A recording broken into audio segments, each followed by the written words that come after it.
This is the Barbecue Central Radio Show, which airs live every Tuesday evening from 9 to 11 p.m. Eastern Standard Time. The Barbecue Central Show is being brought to you by Big Papa Smokers.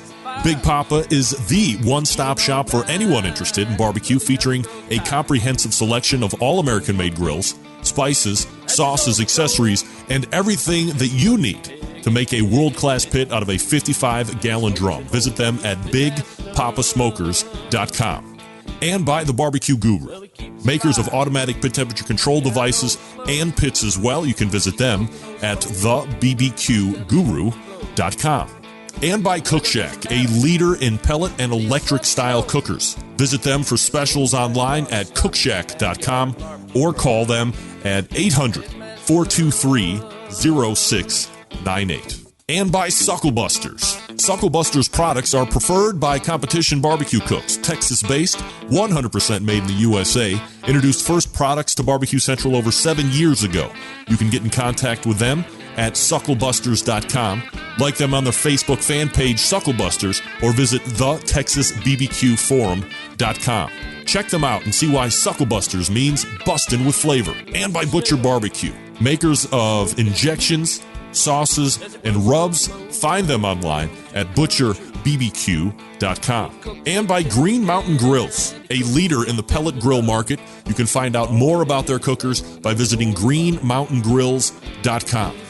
And by cookinpellets.com, a maker of high-quality pellets for all of your pellet-driven cookers. You can visit them at cookinpellets.com, or you can find them at amazon.com as well.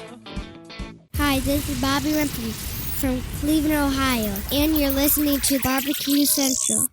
So to get that perfect barbecue, you use wood. Are you sure it's safe? Whatever. We put the lighter fluid on, strike the match, and... Oh! Should we call the fire department? That might be a good idea.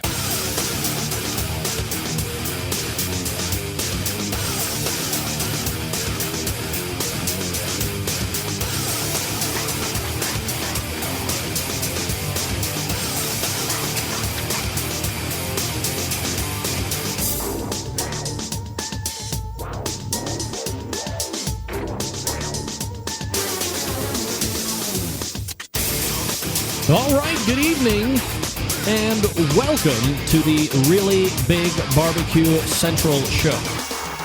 Yeah, it is the show that talks about all things important to the world of barbecue and grilling, broadcasting live and direct from the Rock and Roll Hall of Fame city of Cleveland, Ohio, the barbecue capital of the North Coast. I'm your program host, Greg Rempe. Happy to have you aboard here on your Tuesday. You want to jump in tonight? You know you do. I'm more than happy to have you. It's a phone call, 216-220-0966. You can also email the show, Greg at thebbqcentralshow.com. Your 2 bits of contact info. Anything else you want to find out about the show can be found at the main website, thebbqcentralshow.com. And here's what's happening. And here's a question that I have. If you are signed up currently for the newsletter, and I've been getting just a few emails over the last couple of weeks saying that they have signed up a week or 2 or 3 ago and they have yet to get a newsletter. And they have checked the spam and any other ancillary folders that it may or may not have gone into. And they're just not getting it at the inbox because typically it's sent between 4 and 5 every Tuesday, usually 4, if I remember to do it. So if you have gotten it in the past and all of a sudden it has stopped showing up, please let me know so I can let my eye contact support team take a look into that and make sure that all of the floodgates are opened up when the newsletter goes out on Tuesdays around 1600. Here's what's happening on the show tonight, coming up in about 12 minutes from now. Last summer, they were on as a sponsor. This summer, they have come back, and we are happy to welcome a segment interview with Peter Gabriel of iGrill. Not Sledgehammer. No. The Peter Gabriel from iGrill. Talk a little bit about the history of the company, the products, upgrades that they've done over the life, all that good stuff. So Peter Gabriel in about 12 minutes. Not the singer. 9:35. If you're a fan of Chopped Grill Masters, you'll be a fan of my next guest at 9:35. Stan Hayes won his opening round. He will roll on to the Chopped Finals coming up here in 2 weeks' time, I believe. And then we'll move to the second hour. And in that second hour, we continue with, I believe, our third pit manufacturer in as many weeks. We go to the cabinet style. We go to a guy who introduced me to cabinet-style cookers years and years ago. They are still rocking and rolling, make some of the best cabinet smokers out there. Jay Curry from Spice Wine Cookers, Spice Wine Iron Works, is on at 10:14. And then we have a open segment at 10:35 with lots to get to. Things that you will not believe going on all over the country. Texas, some barbecue meccas. Texas in the news for things that you will not believe. Florida in the news for something that you will not believe. It will shock the very foundations of your barbecue universe. Probably have you running and hiding thinking, is this going to happen to where I live? Who knows? That will be revealed at 10:35. Do me a favor. You're watching the show right now, and I certainly appreciate that. Make your Facebook posts, your tweets, get it out there on the social medias, whatever you use. Let them know the show is up and running. The Audible only can be found at the main website, thebbqcentralshow.com. You can get the video at outdoorcookingchannel.com. You can also get video on Roku or some other IP television situations. Go to your app store on those IPTV deals and search for Outdoor Cooking Channel. If they have it, download it. You'll be happy that you did. You can get the reruns of this show, but more importantly, from 9 to 11 every Tuesday, you get the live show right here as it happens on your big screen television. So some people just like hearing it as it was originated in radio form, audio only, which certainly I appreciate more than anybody. Some people like to see the video. We'll do it either way. OutdoorCookingChannel.com, thebbqcentralshow.com. You can find it in iTunes and the iTunes Radio under Talk and Sports, I believe. Barbecue Central Show or Barbecue Central Radio, whatever the hell I call it. So, number of ways to consume the show. Don't forget you can get replays of this show through podcast on iTunes. That's a majority of people do it that way. My YouTube page, which you see scrolling here on the bottom third, you can go to Outdoor Cooking Channel for our replays of the show. So, never any reason that you should miss anything on the show ever. And here's the lead story in competition barbecue this past weekend. Lots of great winners, lots of great contests, all of that stuff. But the Florida Barbecue Association's Team of the Year contest came to a close. And taking it this year, in 2015, Matt Barber of Hot Wachulas. Your 2015 Florida Barbecue Association Team of the Year, securing that title this past weekend with a third place overall. Had a monster year in both Florida Barbecue Association, continues to have a great year in the Kansas City Barbecue Society. So congratulations to Matt. You heard him on this show quite a bit in the first part of the year. And as recently as just a few weeks ago from the last time he won. So well-deserved, hotly contested, of course, through the Buckeye, Jim Elser at Sweet Smoke Q, who finished runner-up. And we'll get through the Florida Barbecue Association 2015 top 5 results at the top of the second hour. So congratulations again to Matt Barber of Hot Wachulas. And did he ever find his scooter? What dick took his scooter at that competition a handful of weeks ago? That's crazy. What kind of a man are you? Or if you're a woman, what kind of woman are you? Stealing a man's scooter. Outrageous. So I have to give a huge thanks to a previous guest about 3 weeks ago, Ben Lang from Lang Smoker Cookers. Wow. Unbelievable. I don't know if you follow me on the Instagrams and the Tweeters, the Facebook, but this past Thursday, or a week ago, this coming Thursday, a trailer pulled up in front of the Barbecue Central Show compound. Of course, it was highly secured, gated, escorted, and otherwise made sure no shenanigans were going on, and unloaded a 36-inch patio Lang smoker cooker. Oh, my. You should have seen the cookers that were on this thing aside from that 36-inch. Holy moly. People were flooding out of their homes, coming over to the compound. getting on the trailer, talking the truck driver up on what's it going to take to drop a couple of those off and conveniently forget them, all that good stuff. So I'm in the process of trying to get the time to fire it up the first time. Could be as early as Thursday. I got the wood delivered over the weekend. On Sunday evening it showed up, so I was able to stack that, get it under tarp. Got a great grill cover for the Lang. The Lang does have a removable stack, at least my model does, which I'm not sure if I like or not, but to be determined. But the fit and finish is spectacular, and I have 3 videos as I go through the delivery, kind of showing you around it.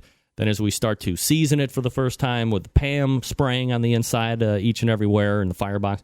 And then when I actually do the steam clean, which is kind of a Lang trademark, which I had no idea that you did that with Lang. You get on the Lang website, pigroast.com or Lang BBQsmokers.com. Pigroast.com, easiest way to go, of course. And part of the process when you are either turning down from a cook or before you get ready to cook from your last cook is you get that thing up to about 300 to 350 degrees, and then you hit it with a fine misting of water, and it steam cleans itself. So I have that on tape as well. Very dramatic with the steam pouring out of the unit because it's hot and all that good stuff. So about 3 Lang videos that'll be coming up at the top of the second hour as we get into that. And then, of course, we'll move on to the interviews as well. So very excited to have you. 216-220-0966. Greg at thebbqcentralshow.com if you want to get in touch with the show. And we are off and running. We have Peter Gabriel from iGrill coming up out of the break. But first, I want to tell you about Chops Power Injector Systems, the National Barbecue Association 2015 Barbecue Tool of the Year.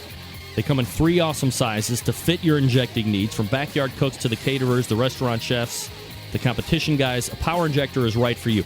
Each of their patent-pending Chops Power Injector Systems features not 1, not 2, but 4 needles evenly spaced at the perfect distance for even injecting. It also comes with 3 plug screws so you can use fewer needles or change your spacing to get around the bones. It's called versatility, folks. Now let me break it down a little and tell you about each one. The number 1 seller, the half-gallon Chops Power Injector System. I have one. Designed for the competition or to pump up the backyard warrior like me. Easy to use. Clean it, fill it, pump it, and go. If you have just 1 brisket or pork shoulder to do, you don't need to fill it up all the way. Just put in what you need. It will use it all. It comes with 14-gauge needles, 2 replacement plastic needle adapters, 3 plug screws, and a needle protector, $100 plus shipping anywhere. Then you have the 1-gallon Chops Power Injector System. Designed for the catering, the big jobs, holds double the amount of injection of the half-gallon system. Some use it in competitions like Memphis Barbecue Network for the whole hog, or maybe you're cooking 10 shoulders and you need to get that perfect one. This one also comes with 14-gauge needles, 2 replacement plastic needles, 3 plug screws, a needle protector. This is $120 plus shipping anywhere. And then the new one, the Chops Full Power Injector System. It's electric. It's commercial and the competition Big Daddy. It's not a holding tank, but a 3.5-foot pickup tube that you can put in any size container. That's right, it'll take from a few ounces all the way into a 55-gallon drum.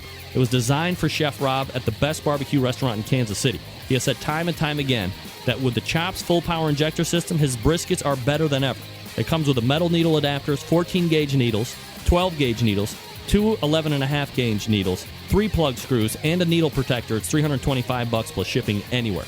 A number of the top hitmasters in the world use Chop Power Injector Systems to make their barbecue better than the rest. You should start using it as well. The thing is this, folks. We live in a foodie world that now requires flavor in every bite, and this is how you do it fast and furiously. It's not just for meat either. How about an alcohol-infused watermelon or some other kind of fruit or something else you can stick needles into to inject alcohol in? The Chops Power Injector is the tool for you. Every injector is hand-assembled right there in Kansas City, Missouri. They have extra accessories if you want them. If you want to shoot medium ground spice, they have you covered for that. They have 2, 3, 4-inch 12-gauge needles. They also have 2-inch closed-tip needles, perfect for shooting fatty meats to keep them from plugging up with that fat. They sell the replacement stock needle adapters, everything you want. The Chops Power Injector System gives your barbecue power. BarbecueKansasCity.com. That's BarbecueKansasCity.com. The website, let them know that you are hearing about their product on this show. specific, let them know. Maybe you get an extra deal. Chops Power Injector System, happy to have them aboard. BarbecueKansasCity.com. Go to my homepage, click on their logo. They'll send you right over there. You'll be happy that you did. Peter Gabriel from iGrill, the newest sponsor of the show, right after this. Stick around.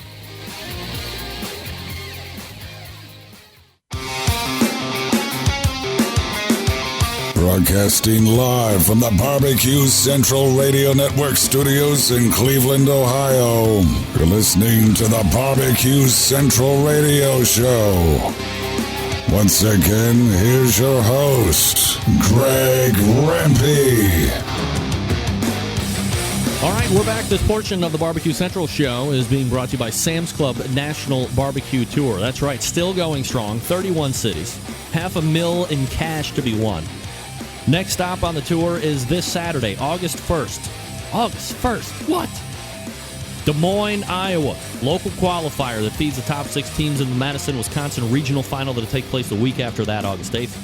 To find out more about the Sam's Club Barbecue Series, check results, or to register your team to compete, you can still do that. Visit kcbs.us/Sam's Tour. All right, joining me now, a sponsor from last year, coming back on board again this year. We love devices. What's the one thing that I know about barbecue people? Once we have the pit set, once we have the cooker targeted, bought, and on deck, the next thing that we have to do is fill out the accoutrements like crazy. My next guest has got a product that you definitely want to get your hands on, if at all possible. We welcome Peter Gabriel from iGrill. Peter, how are you, buddy? Good. How are you? Doing absolutely fabulous, Peter. Appreciate you making time for the show. I suppose it's really easy to go for the Peter Gabriel joke. Do you hear like every day something about Peter Gabriel and the singer and you and all that stuff? Yes, I do. Pretty much every day. But, it never gets old. You ever thought about just changing your name to like Peter Smith? Never, actually. Never? It's a great icebreaker. Never. It's a great icebreaker. So I'll stick with it. That's right. It's like a sledgehammer. There you go. I did it. Peter is the sales manager over at iDevices Inc. By the way, the website, if you want to check it out here while we're chatting up, is letter I, Devices Inc., INC, iDevicesinc.com. And you can check out all the products over there. I guess, Peter, for the folks that maybe weren't around last summer when we were running together, a little background maybe on you and kind of how the history of iGrill has evolved since its inception. Sure. So I've been with iDevices for about 4 years now. iDevices started with our CEO, Chris Allen. Came up with the idea of a Bluetooth-connected grilling thermometer, and took the plunge and kind of went ahead and did it himself. Brought it to market in a couple of months. Wow. Since then, we've come out with several versions of the cooking thermometers. Basically, Bluetooth-connected grilling thermometer. You leave the probe inside your meat. It's going to plug right into a device on the outside of the grill. It's going to wirelessly transmit your temperature back to your phone, or you're going to be able to monitor it real time and as well set a temperature for whatever food you're cooking so it alerts you when it's perfectly cooked. Peter Gabriel joining me here on the show, talking about the iGrill products. iDevicesinc.com is the website to check it out. By the way, special for the Centralites, if you order something, go to the promo code, enter Central for 15% off your order. So, of course, myself and the Centralites appreciate the discount, Peter, that the guys are passing on over at iDevices Inc. on the iGrill stuff. Why Bluetooth? There's a number of other, I don't know if they're competing products, but wireless situations that you put one at the cooker and you have something either on the inside or maybe it pairs with your phone or whatever. But why did you guys go after the Bluetooth technology versus some type of like a radio frequency transmission or CB situation or something like that? Sure. So number one is Bluetooth connects right to your phone. It's a device-to-device connection.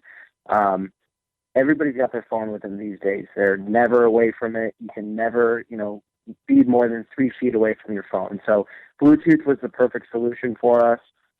It's not a big power suck in terms of battery, so we've got great battery life on our new products. The iGrill 2, you're going to get close to 150 plus hours there on cooking time.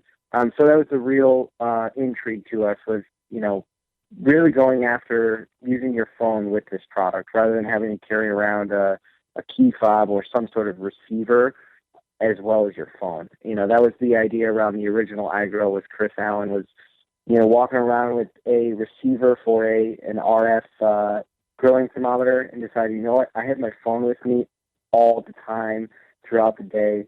Why can't I have a grilling thermometer that connects to it? So Bluetooth is the best option in terms of power suck as well.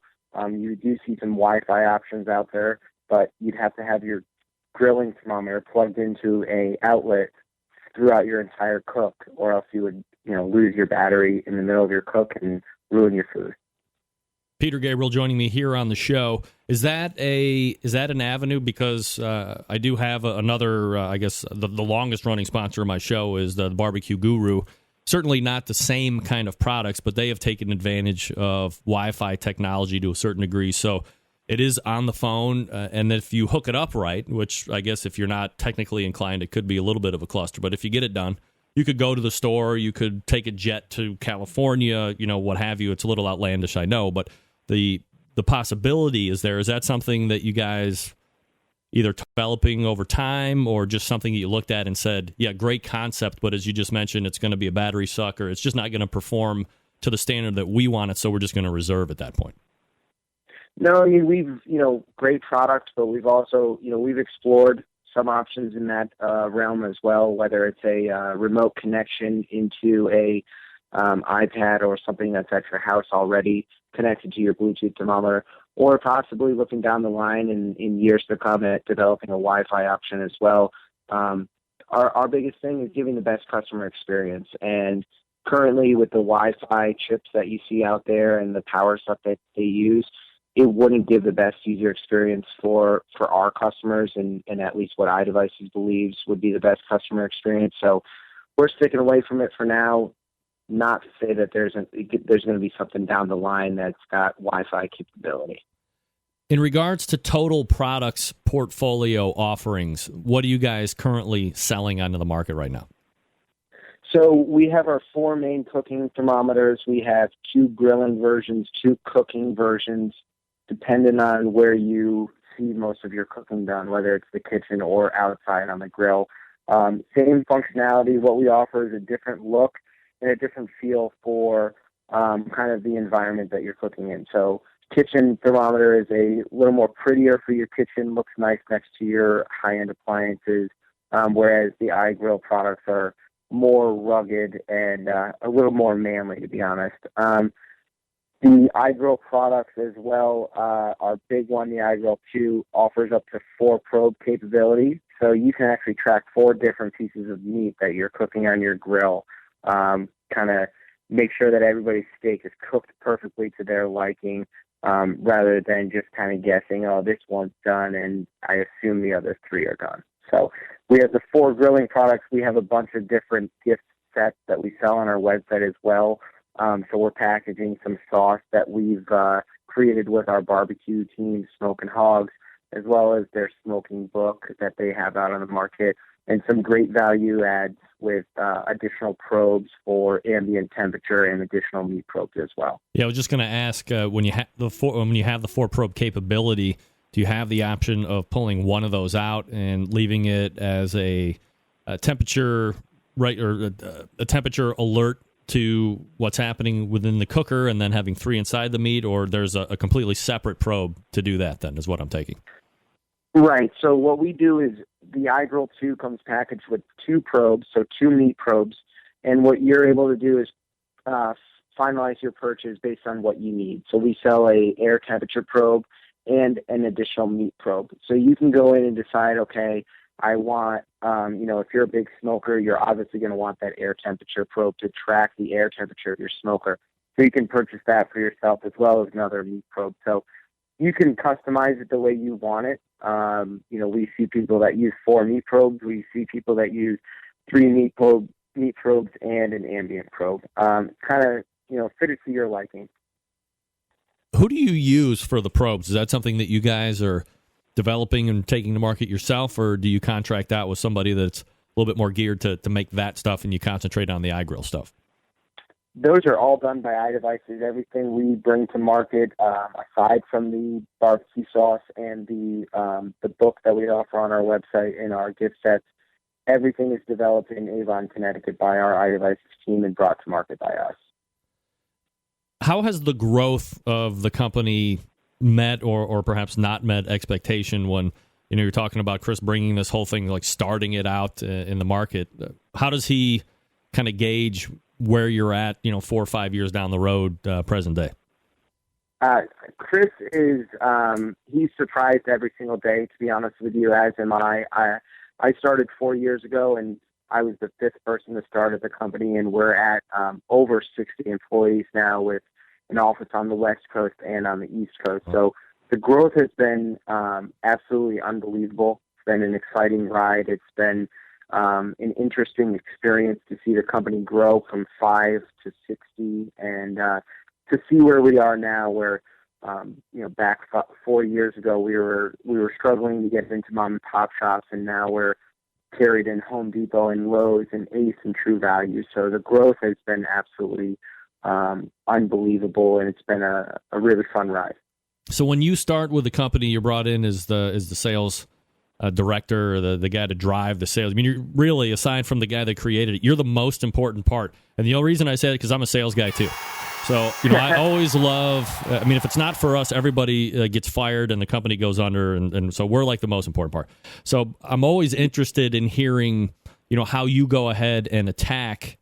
You're charged with getting this stuff out and creating interest, creating urgency, creating a need. Like, what's your plan to get out there and make iGrill a continued success? Well, first of all, I will say that our developers and our software guys make a pretty easy product to sell.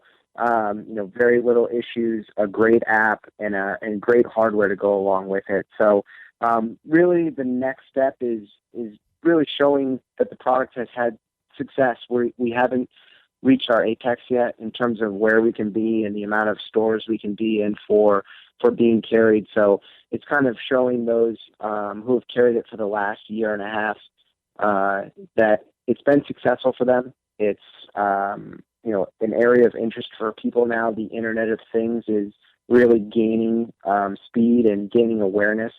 We were the first app-enabled product that released back in 2010 when Chris started this company. We've learned a lot. We know where to be, where not to be, and we know what people want. That's what we really push at iDevices. So we'll continue to push and grow our market in certain areas that we haven't controlled fully. And, it's really just getting it in front of people who don't know about iGrill and seeing the benefits once they get it in their hands and actually use it and actually taste the food after it's been cooked, because that's the true test there. Is once somebody's eaten some food that's been cooked by an iGrill, I guarantee you'll never go back to cooking with anything else. Peter, what's a conquest account? You talk about places to grow. Like, what do you think would really put you guys over the hump is in terms of growth and where you would like to get into? So right now, on the U.S. side, we're carried in a lot of stores that we'd like to be in. We'd like to be carried in more of those stores. Obviously, it's on a full rollout at every single store for Lowe's or Home Depot. It's sort of limited doors, but we're working on getting in every single store and really pushing our name there. What our really next step is the international market, is being able to push for the European and Australian market. We see Australia as an area that is kind of untapped right now for us, really big in roasting. They love cooking down there. It's just a matter of really growing our brand in those areas and pushing our names so that we can expand outside of the U.S. and outside of Canada. But in terms of the domestic side, it's really about getting into more doors at Lowe's, Home Depot, and really pushing our name so that when people walk into the store, they know what they're looking for. They're going to look for an iGrill rather than seeing it on a whim and picking it up. Peter Gabriel joining me here on the show, the sales director for iGrill. The website, iDevicesinc.com, if you want to check it out here while we're chatting for the next few minutes. Enter promo code CENTRAL for 15% off your order if you're going to be doing some ordering tonight, tomorrow, here over the next couple weeks. Patrick, let me ask you about percentage of sales through the stores versus what you see online? Is it mostly online still? Is it mostly brick and mortar stuff? And obviously, would you like to see more of an even business plan set up to where one is going to dominate over the other? We've seen over the last 6 months really that the in-store purchases have really picked up compared to the online purchases. We're happy with either one as long as people are getting an iGrill in their hand, to be honest with you. The fact that we're seeing people purchase it in store makes us think that we're still getting those impulse buys where people see it and think, oh, this is a great Christmas gift, or this is a great Father's Day gift. So we're still seeing that, but at the same time, we have plenty of people who call into us and say, hey, where's the closest store that I can go and buy this because I don't want to wait 4 or 5 days for shipping for this to get to me. I want to use it this weekend. So, we're happy with either one, whether you're buying in a store or on our website. As long as you're getting our product in your hands and you're using the product, we're happy either way.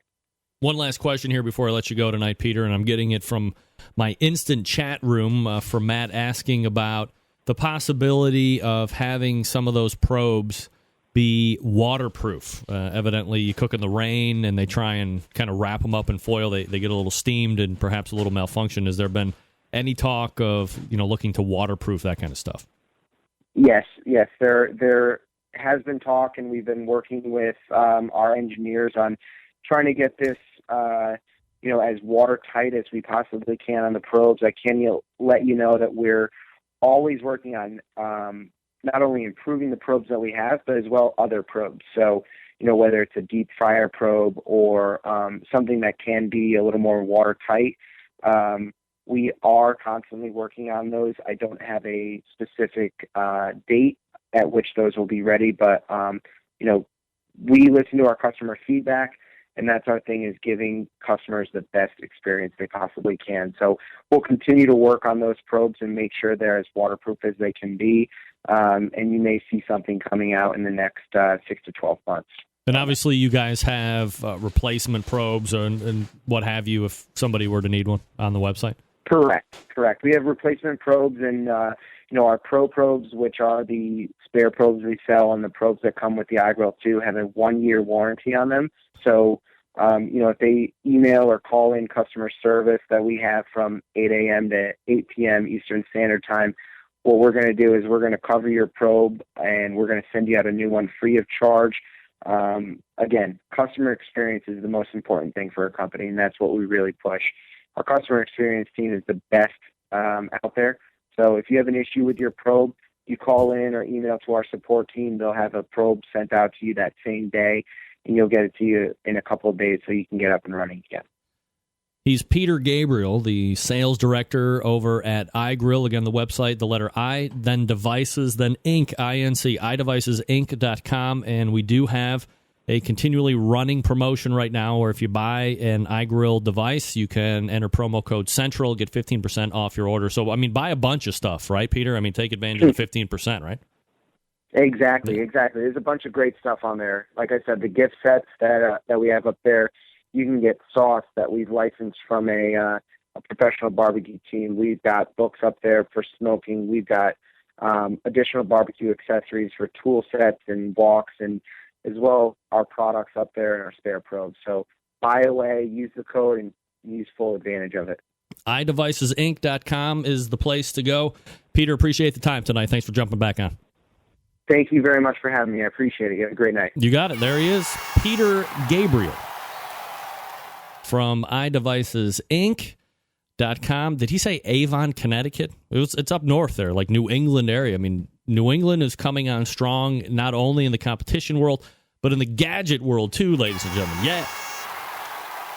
1-year warranty on probes. By the way, it appears that the American Dream Barbecue team is also sponsored by iGrill, so Dave's going to give you the straight dope on if that product is worth your hard-earned money or if you are to potentially divert, but obviously they're good. So If you have something that you think is up for warranty, they have a great customer service experience team, as he said. He has nicknamed them the best in the industry. So, you know, I'm a Weber guy. I think Weber's customer service is great. So if they're anything like Weber, or even better, I mean, it's going to be a great experience all the way around. So thanks to iGrill for coming back on board with the show again this summer. Again, it's the letter I, Devices, Inc., I-N-C, iDevicesinc.com.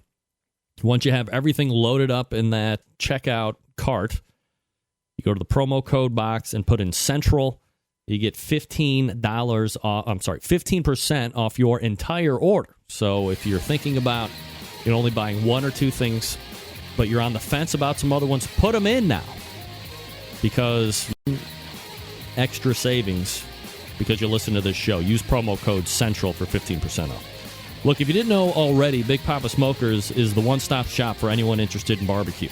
The number one dealer of Mac pellet grills in the world, Big Papa Smokers features a wide selection of American-made grills and smokers, such as the Old Hickory Ace BP, the Gateway Drum Smoker, even a drum kit that gives you everything you need to make a world-class smoker out of a 55-gallon drum. Big Papa Smokers also made a name for itself in recent years by crafting an award-winning line of championship rubs, from flavors like Sweet Money to Happy Ending. Their rubs have had a hand in winning almost every major barbecue competition, including the 2012 and 13 American Royal, the 12 and 14 Jack Daniels, the 13 Kingsford Challenge, the 14 Houston Livestock and Rodeo, and last year's King of the Smoke. Don't think BPS can just be pigeonholed into competitive barbecue either. BPS rubs have become so well known, they've been picked up by a nationwide restaurant chain called BJ's Restaurant and Brew House. With 4 of the 9 BPS rubs featured on the permanent menu, and amid glowing reviews, BPS rubs are proven to be a great addition to anyone's pantry. Big Papa also banded together with fellow California-based rub company Simply Marvelous Barbecue to form what has now become known as the West Coast Offense. Defying conventional wisdom, these two California-based rub makers have cornered the market on competitive barbecue and begun to redefine the flavor profile that competitive cooks from across the country have begun to aim for. Big Papa's website also features an online meat locker loaded with top-quality meats from Snake River Farms, shipped right to your door. From the American Kobe beef to the Caribou to pork and Double R ranch meats, Big Papa's meat locker has something for every type of barbecue aficionado. Committed to bring you the very best barbecue flavors on the market. That's why they're carrying Swamp Boy sauce, a fine swine sauce, Granny's barbecue sauce. These are the new kids on the block this barbecue season. Big Papa also created a unique brand ambassador program called the BPS Elite Team, featuring 15 of the best competition teams in the country working together to promote camaraderie, competition barbecue, and to benefit children's charities across the U.S. Keep in mind, folks, Big Papa's Smokers has been able to do all this with only 5 years of being in the biz, turning competition barbecue on its head, providing customers with the very best barbecue products, becoming a staple of a nationwide restaurant chain, and benefiting children's charities across the U.S. It's just the beginning. I have no doubt. Just the beginning. BigPapaSmokers.com. BigPapaSmokers.com. That's a BigPapaSmokers.com. And there you go. Here's a letter from John Dawson. Greg, Gmail has deemed your newsletter as hardcore porn. No, I mean spam. I don't even have the not spam option. I have to dig it out of the spam trash can every week. Why is that? iContact checks it to be spam. Oh. More on this. We're right back.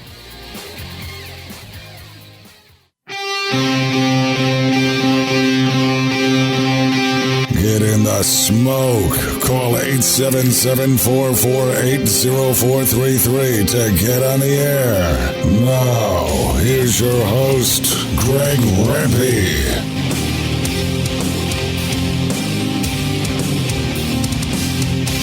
All right, welcome back. This portion of the Barbecue Central show is being brought to you by Green Mountain Grills, manufacturers of some of the best pellet cookers on the market today. If you're looking for a big cooker to house a lot of meat, they got one for you. How about a cooker that is like mid-ship? Yeah, they got one there too. How about a tailgate cooker? You bet. They can also supply you with pellets to fire that cooker as well. It's greenmountaingrills.com, greenmountaingrills.com. Jason Baker, the folks out there. Simply awesome folks to be dealing with. I love my Green Mountain pellet grill. You can love yours as well if you just hurry up and get one, for crying out loud. All right, folks, if you're a fan of Chopped Grill Masters season, this year you will really like my next guest. He won his qualifying round that aired July 21st. That was last week. And we'll move on to the final round, which will air in 2 weeks' time, August 11th, 2 weeks-ish time. At 10 p.m. Eastern, you will also find him doing wonderful things with a charity and organization called Operation Barbecue Relief, which he's been on this show for a number of times. Let's welcome back Stan Hayes to the show. Stan, how are you, buddy? I'm doing great, Greg. How are you doing? I'm doing absolutely fabulous, Stan. Appreciate you making time for the show tonight. And lots of things to get into here in this segment. Certainly not the least of which is you dominating three other cooks, as we saw last week on the Chopped Grill Master episode. So, you win that episode. You now move on to the finals, which will be on August 11th, as I just said in the open there. Can you kind of recap your show and kind of how it went down for you from your point of view and perspective? Sure. Going into this, I didn't know who was going to be there, and who I'd be competing against. So it was nice to see Candy Sue there, a familiar face early on.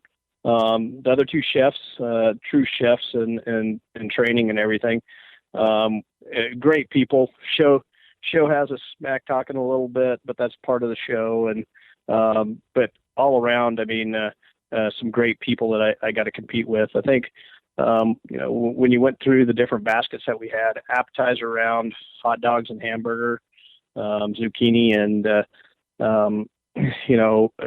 what was the fourth ingredient, I just spaced it off. But as we go through, that, 20 minutes is not a lot of time. I can tell you that's the fastest 20 minutes of my life. I turned around and it seemed like it was over. We had screaming hot grills. All of us were having to deal with grills that were 650 plus degrees and completely full of charcoal. We didn't have a chance. They didn't give us a chance before that to manage the fire. So you didn't. You weren't even like getting the grills. You weren't the one starting the grills. They were just off and running. No. They had a pyro team that basically, I bet you there was probably 4 chimneys of charcoal and a 26-inch Weber, kettle. Wow. And it was pretty much all lit. It was just screaming. And so finding an area to, a cooler area, and that's why I burnt so much bread. I would put it down, turn around, and come back, and it was hockey pucks. And right at the end of the appetizer round, as everything's coming to an end, 2-minute warning, and I reach into the jug there, trying to pull out a pair of tongs to pull some stuff off, and I hit the microplane and scraped my knuckle. Oh. And very, very. They talk to us a lot about, hey man, if you cut yourself or anything, stop until the medic looks at it. And medic came over, looked at it, and said, "You keep doing what you need to do. I just need your hand for a minute," and looked at it and actually put a glove on it for me, so I didn't have to stop.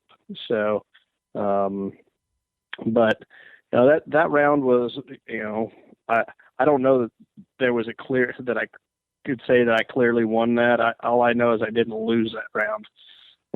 And that was like that was hot dogs, hamburgers, like the classic stuff, right? Yeah, and I stuffed the hot dog inside the hamburger, put the salsa con queso, tried to make a stuffed Juicy Lucy type of a slider. One of the things about the show is I don't know what the judges were saying when I wasn't out there, So contrary to I think what people might believe is I don't know any of those things. So at the time it airs, the part that I was watching the most was, all right, what are they saying when I've walked off? What during that deliberation, what are they talking about? And are they kind? Are they just reaming us? And listening to that was that was for me the biggest part of it in the show, because I pretty much I literally forgot some of the basket ingredients that I had, but I pretty much remember, everything as it was going, replaying it back in my mind. the elk, I've cooked elk once before, overcooked the crap out of it, so I knew I had to be very careful with elk. How many other people even A, know what elk is, and B, had any experience cooking? I can't even believe you've cooked it once. Yeah. Wow. Well, I cooked elk one time when I lived in Utah for a short amount of time, and one of my neighbors was a big hunter, and he brought some over one time when we were grilling out and cooking out, and so that was my only experience with it, and that's when I found out it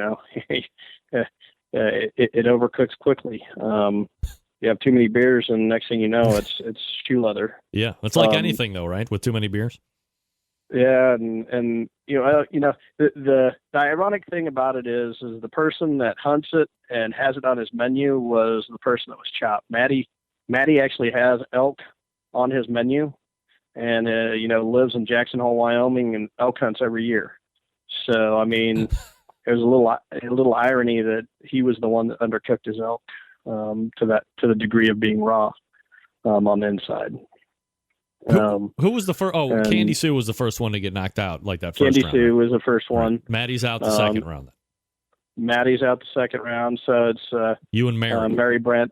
Yeah. Yeah, me and MB for the dessert round, and that, I mean, besides the sauce that I tried to make that wasn't very successful, try to do sort of a peanut, sauce to go with the elk, something a little different that I thought would go well with that kind of a game, a little bit of a gaminess. I think my overall dish was as good, if not better. I mean, they like my elk just as much.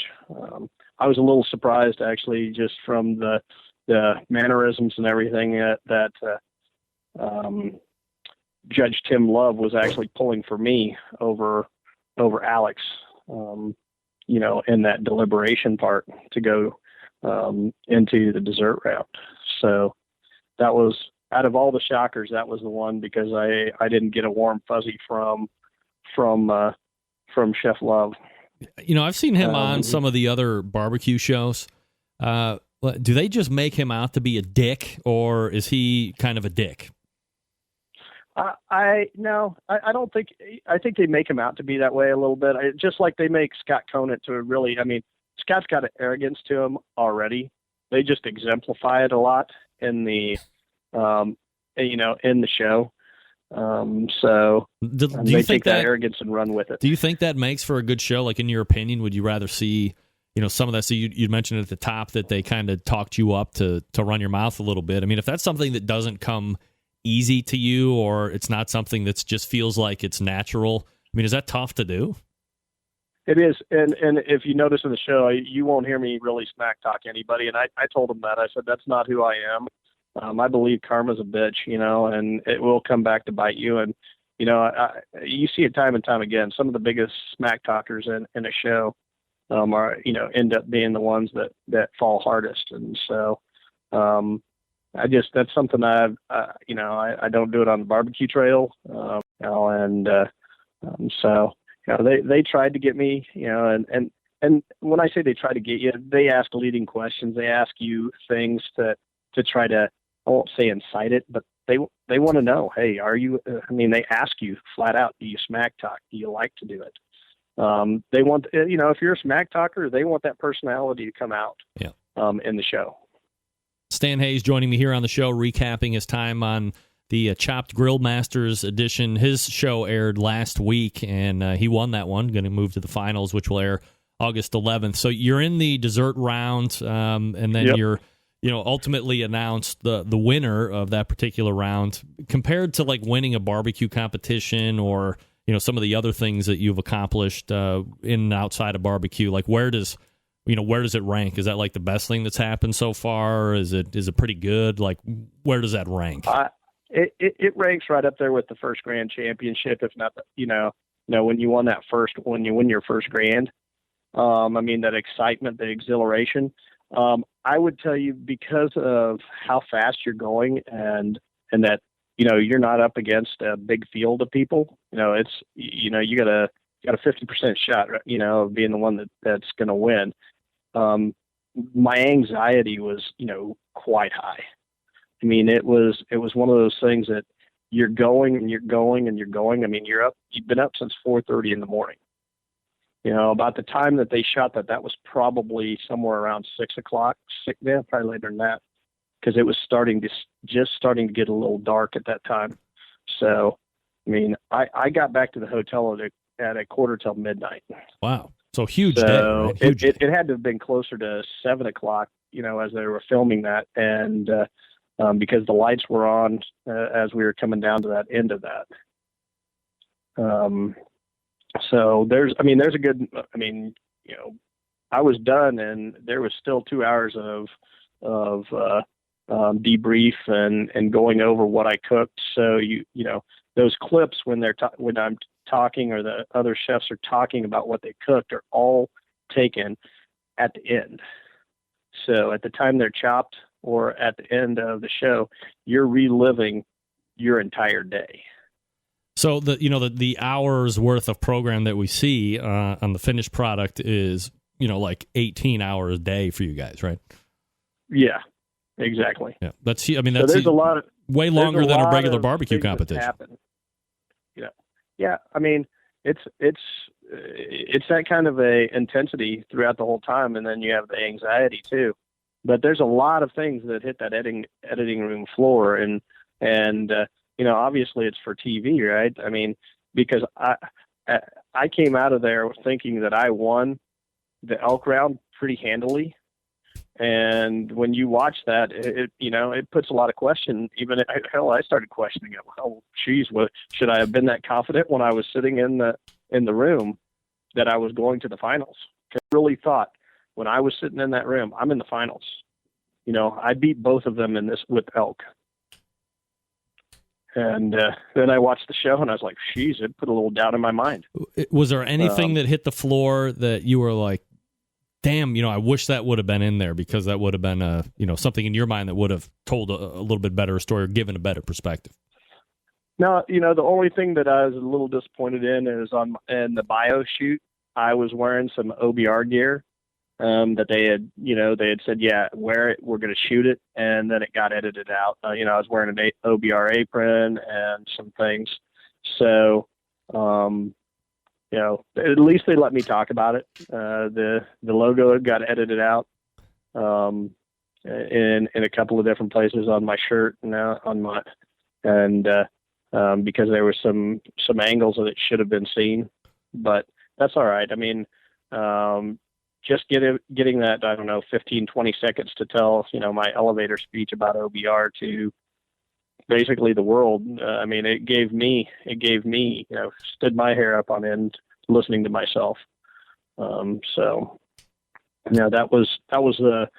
me, that was the highlight of the first show, was getting to tell, I don't know how many people see the show in a given week, but it's as much exposure as we probably ever had. I mean, I got to imagine, the show is so popular and it's done so many different ways that when it's a chopped original style show, as this one is, there's probably millions of people that are watching it. So to get that kind of exposure about OBR, which I know, as being a co-founder, that you are extremely passionate about and always wanting to talk about and get the word out and get support for, that had to be certainly a big event, as you said. So let's go ahead and transition. So you make it through. You're going to be on August 11th for the finale, which we're all looking forward to and seeing how that's going to go. And we don't know who's going to be up there with you, aside from I believe Sam.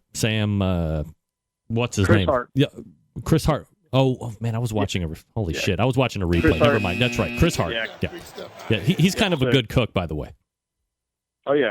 Yeah. Chris is a very good cook, and so we got Chris Hart, and then here in an hour, a little over an hour, we'll know who the third person is. The show, the third episode, airs here starts airing in about 10 minutes tonight. Yeah, that's right. And so at the end of the evening, we'll know who number 3 is, and then a week from today, episode 4, which has some really good chefs in that episode as well.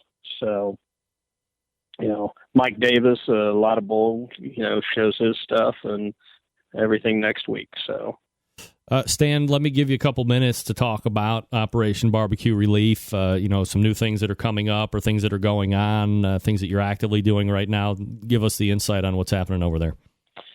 Sure. This year, similar to last year, has been somewhat slow. And what I mean by slow, there's been plenty of smaller, there's been plenty of tornadoes out there. They just haven't created a large deployment. So we've been deployed several times this year, 7,000 meals at, over 3 to 4 day periods out in the field.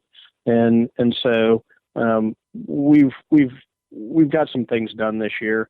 A lot of what we're doing right now is trying to solidify future, and looking at, okay, what do we need to do as we're moving into, the last part of 2015 and 2016, and even looking into 2017, because we know that there's going to be, it's a lot of large numbers at some point in time. Something's going to hit. Yep.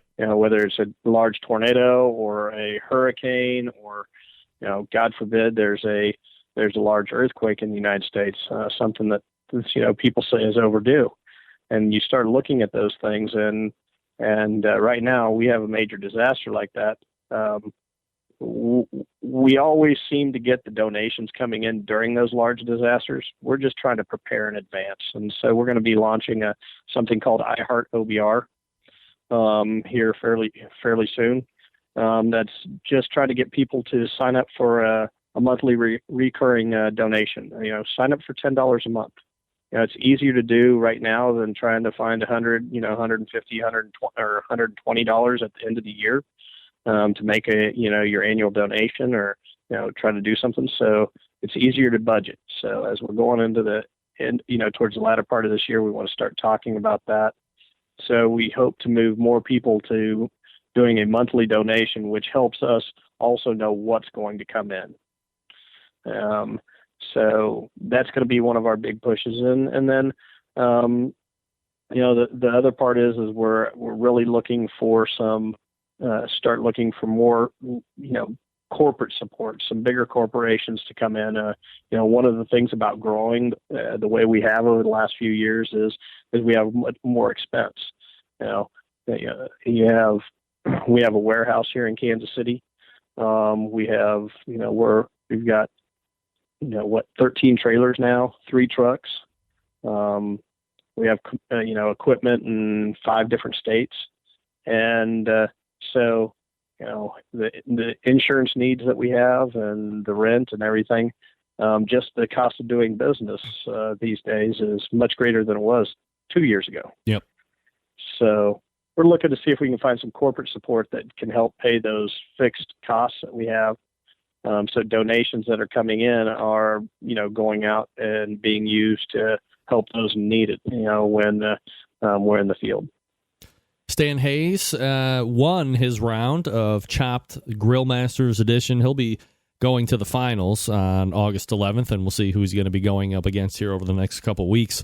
And you can, of course, visit OperationBBQRelief.org. And as soon as you have the information to roll out on that monthly thing, Stan, just shoot me an email, and we'll talk about it here on the show, of course, and get people as best we can to get people to sign up for that. So always appreciate the time, Stan. Thanks for coming out tonight. Hey, thank you very much. I appreciate your time. You got it. There he is. Stan Hayes. If you haven't made donations, or you haven't gone out and made any, like a one-time pledge, or if you've been thinking, this is a great idea that Stan has as far as getting Operation Barbecue Relief on some type of a recurring situation. $10 a month, a couple cups of coffee.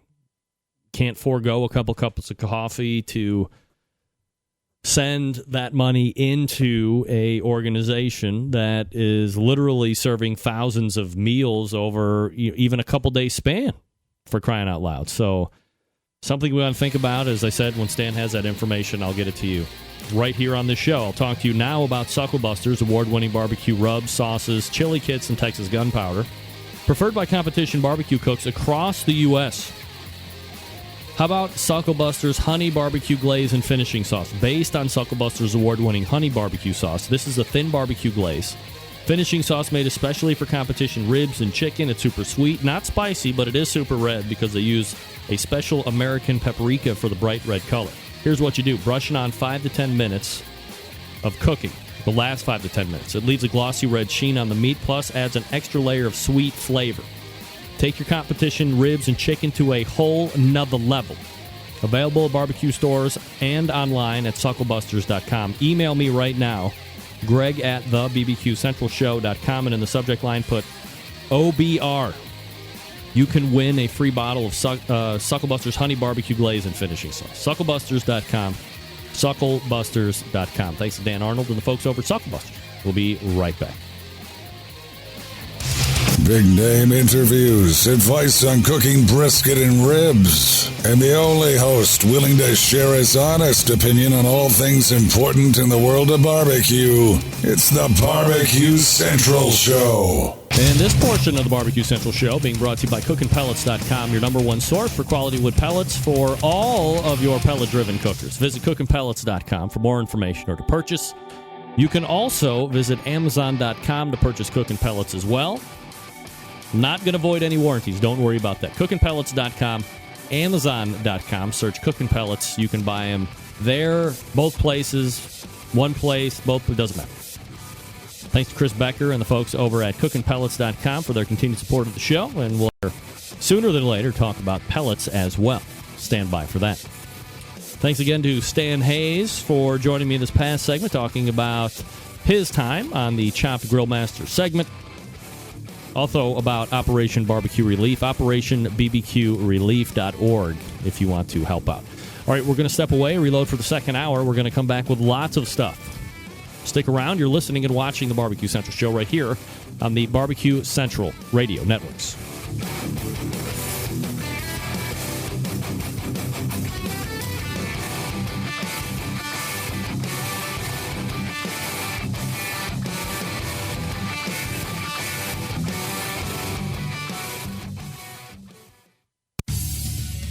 Hi, this is Scott Greenya from Fairfax, Vermont, also known as Scotty DQ, and you're listening to the Barbecue Central Show. From my heart and from my hand, why don't people understand my intention? Happy to have you aboard here for the really big barbecue show. We cook because we have to, and we grill because we want to. Fine, how you going? You have a great show. I'm a big fan. So what seems to be the problem here? This man looks like he's dead, and he's in the crackle. Charbono! It's all about the Charbono, dude! Succulent fish. What? He ate 54 wieners. But listen, Lavernius, shake a face. I'm shaking like a dog shit peach seeds. We have top men working on it right now. Top men.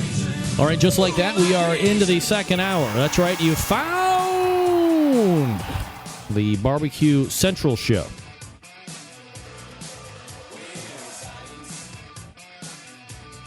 Oh, there we go. All right. Man, I didn't understand what was going on. My apologies. Winner of the sauce, John Dawson. Email contributor to the show, sometimes guest.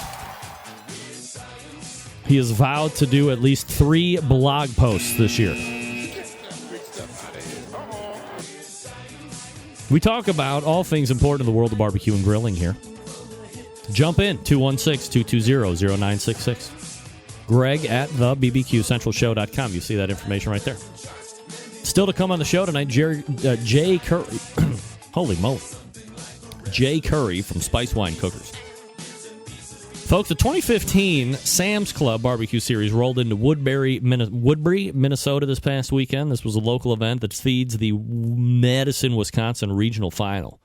And the top 6 teams moving on to that final are, in particular order, taking the grand championship. Roland Smoke Barbecue, South Dakota, 682. It's kind of a low score. Of recent scores, that's kind of low. Taking reserve, J-Star Barbecue, 679. Joe Beeland, former Sam's Club winner nationally. Tippecanoe Barbecue Crew, Joe Beeland, 3rd. The Smokin' Seas Barbecue is 4th. Iowa Wild Hogs Barbecue, 5th. 0.6 of a point separating them. Wow. And rounding out the top 6, Five Finger Barbecue. Not related to Five Finger Death Punch. Maybe. The next Sam's Club event, as I said last hour, will take place on August 1st in Des Moines, Iowa. That is the last qualifier for the Madison, Wisconsin Regional. So good luck to the teams competing in that. There's no weekly barbecue roundup this week because I wanted to allot time to make sure that I showed my Lang cooker videos. Make sure I got these in the right order. Ready to burn in the Lang 36 patio. Okay, now, hold on a second. Let me start again. All right, folks. First video, getting ready to burn in the Lang 36 patio. That's nice, right? You right? can see if we look inside here. Little water and travel. Metal here. You don't have direct access from the firebox. You don't see that in a lot of cooking chamber. Cookers like that plate. There. It's not a tuning plate. You can see where the opening is there for the reversal. At the end of the tunnel. See that? Which is here. Yeah, see, there it is. And that's where the smoke comes from and then comes around. See the bottom there, by the way? Out the chimney. Which is right here. Now, this particular model... What do you think about this? Give me your thoughts right now. Comes with a removable chimney. Do people like that? Double fitted. I don't know if that's a technical term or not. Drops in. Honestly, I don't know if I'm going to be too hip on that or not. Or if I can get like a welder to just weld it in place, because the chances of me needing to have it down for whatever reason Matt, give me a zero. break. How many? Beggars can't be choosers, buddy. You have your knob here to adjust the damper to 45 degrees and then fully open. You have, these are the two main cooking grates here, and then you have a second shelf which goes into the top slots there. And of course, you gotta get a shot of Lang there. Perfect. It's got a great ball valve. I'm not catering. For draining when we steam clean it and wash it out. And I mean, just overall, the fit and finish, but it's brand new, right? Is great, phenomenal. So I'm getting ready to season it now, and I'll shoot some more video here when we get the fire going and start spraying it down. All right, here we go. All right, so we're back. I don't know if you'll be able to tell or not, but you can kind of see some bubbles there. But I've sprayed get like the complete inside 6 pork butts on that thing for sure. The Lang, that's both plenty. The main chamber and the fire door here. You can see here, and then I have a charcoal fire burning right now. Didn't have any wood. I'm still waiting for my wood guy to show up, so I actually have sticks to burn in it. But I can do the burn-in process for sure with lump charcoal. I got a big bag right here, and I'll burn through it as needed tonight. I'll be back here in a little bit as we do the first steam cleaning on the Lang, the fat sizzling and searing machine from Ben Lang. Thanks to Ben Lang, and it's pigroast.com. The website 800-462-4629. Let me show that to you right there. Pigroast.com, 800-462-4629 if you're interested. And we'll be back for the steam clean portion here in a second. All right, here we go with the steam clean. Look at me. I'm ready to go. You couldn't be more excited, I know. Here we go. Hi, we're going to try the steam clean now. As you can see, the barbecue has reached over 300 degrees. Ben Lang and the seasoning instructions say to do steam clean, you want to get up to 300 degrees. You're going to undo the latches. Open. And assume it's going to be very steamy. Move the car.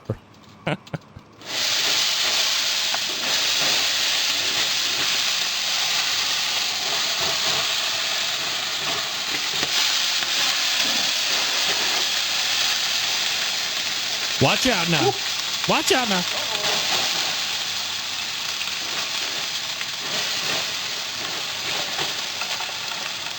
There it is. Okay. Steam clean. There you go. It's ready to rock and roll now.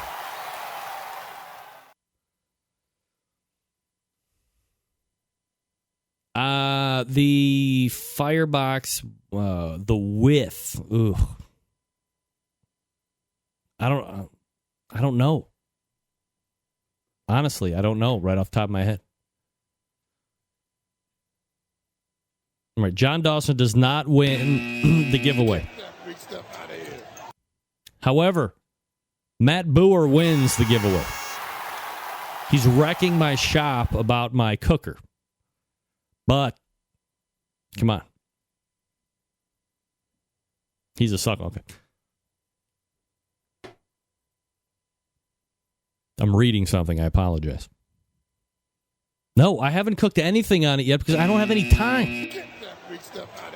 That thing was delivered amidst the Bobby, my oldest, Bobby playing her last tournament, softball tournament of the year, Nationals, no less, down in Canton, Ohio, where they finished 6th overall out of 30-plus teams. Thank you. All right, folks, KCBS Team of the Year standings as it sits right now as of about 3 o'clock this afternoon. And sitting atop, none other than the American Dream Barbecue team. It keeps going and going and going. Changes. Clark Crew Barbecue, who was first last week, is now second this week. Darren Worth of Iowa Smoky D's is sitting in third place. Getting Basted is in fourth. And Smoke Me Silly round out the top 5. Now we get into the final slots of the 2015 Florida Barbecue Association Team of the Year standings. This is how it sits in the finality of 2015 for Florida. Again, the winner of the Team of the Year contest, Hot Wachulas. Second place, Reserve Grand Team of the Year, Buckeye, Jim Elser, Sweet Smoke Q. Rob Bagby has a great year, finishing third. Good Buddies Barbecue fourth, and rounding out the top 5th, Blitzkrieg Barbecue. Congratulations to all that took place in the Florida Barbecue Association. So there you go. I have not cooked anything. What's the first cook going to be? Yeah, I mean it's a true reverse flow. I mean, I have a feeling the right side of the grill closest to the firebox is probably going to run, I don't know, maybe I'm being crazy here, but 75 degrees warmer than the left side out by the reverse chute. But I could be completely off base on that. I'm going to get some oven thermometers and stick them in on the right and the left side just to see if there's a large variance. 2 hot dogs. Bastard. Dick. Out of the break, Jay Curry from Spice Wine Cookers. Yeah. You know me. I mean, I love it.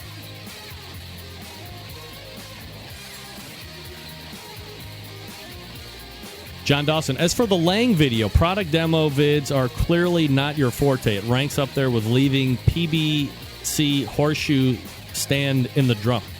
What? It was I was just showing you. That was not a product demo. You just wait.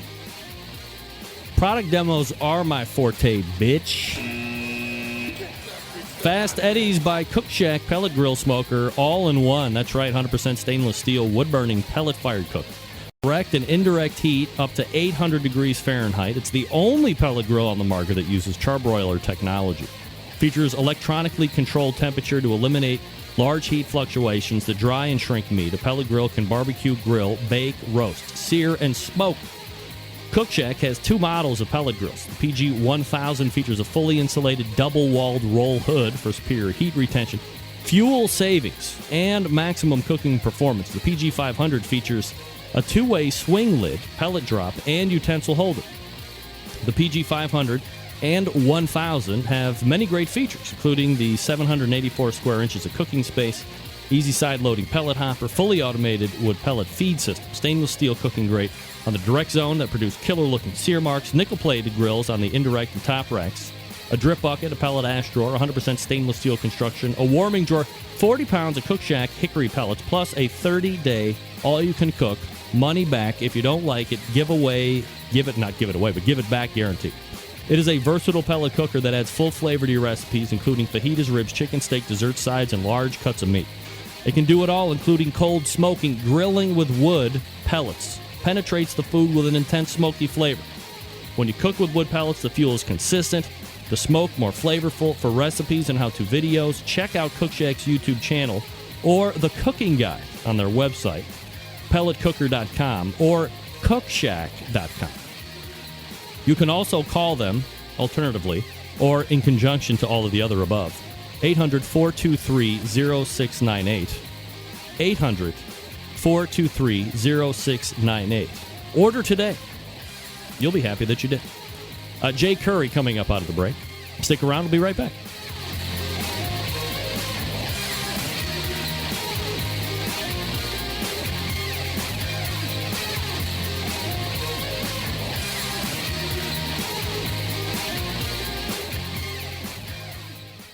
Broadcasting live from the Barbecue Central Radio Network studios in Cleveland, Ohio. You're listening to the Barbecue Central Radio Show. Once again, here's your host, Greg Rempe.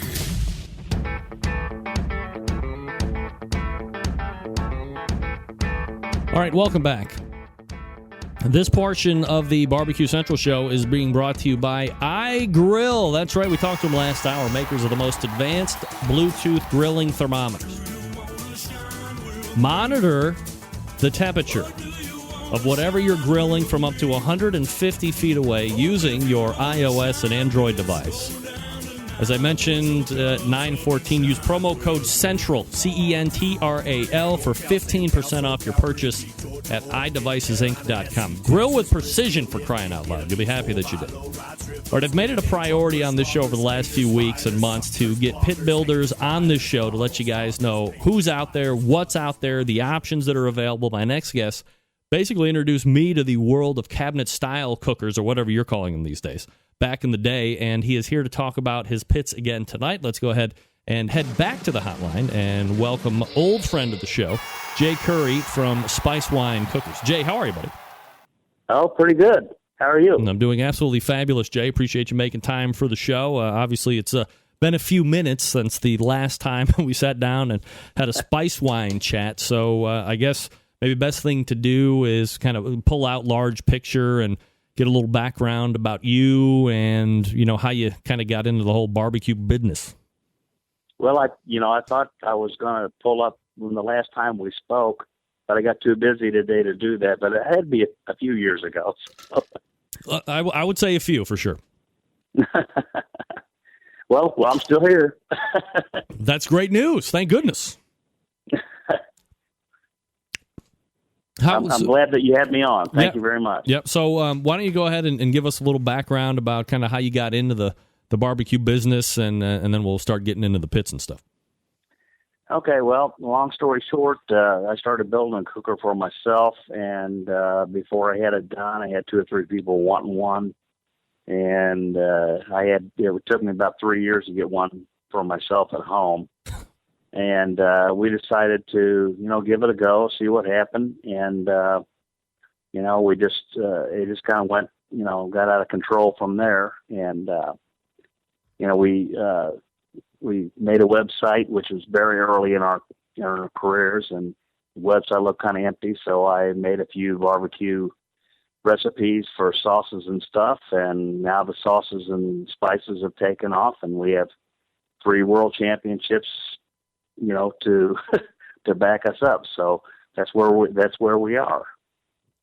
Jay, are you like a fab guy just by trade or by profession, or is something you just like to tinker with and you were starting to build a pit? Because look, I mean, I'm like probably those jerks that came over to you and said, "Oh, Jay, you got to build me one too," because I can't build. Like, there's a lot of things that I can't do, and building a smoker is definitely going to be probably first or second on that list. So if you find somebody that is A, able to build one, and then B, which was probably your case, or maybe this is A or B reversed, something that looks really kick-ass, and now I want one too. Is that something that's just in your forte, or like, how do you go about building the pit? Well, I was a restaurant manager for 13 years, so I'm more into food than I was into welding. I have another company that's Columbia Welding and Machine Company, and my great uncle and my dad, a long time ago, used to do welding and stuff like that. But my brother and I and my other partner bought the business. We don't do welding anymore, but I learned how to weld from my dad, and I was just, welding to build one for myself. And now it turns out that I'm doing more welding than I ever wanted to do. So when you're building, go ahead. But it's been one of those things where, it was something that when I started welding for myself, more of convenience than anything else, not welding for the public. Jay Curry joining me here on the show from Spice Wine Cooker. SpiceWineIronworks.com is the website if you want to check out some of the products here while we're chatting over the next few minutes.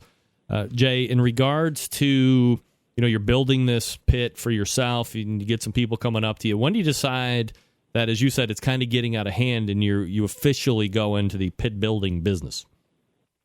Well, we started building quite a few of them, and then my accountant, came and said, well, you need to separate the two businesses because it's really getting to the point where you need to, we were building under Columbia Welding for, I don't know, probably the first 2 or 3 years.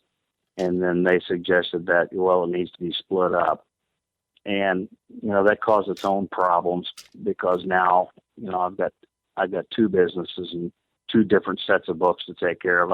I do all the bookkeeping myself. So, I wasn't really looking forward to that, but, it's been a really fun ride, and I've learned a lot of stuff along the way. And I really, my opinion about pit building and my philosophy of pit building has really changed since the last time I talked to you. And I'm really comfortable where I am right now.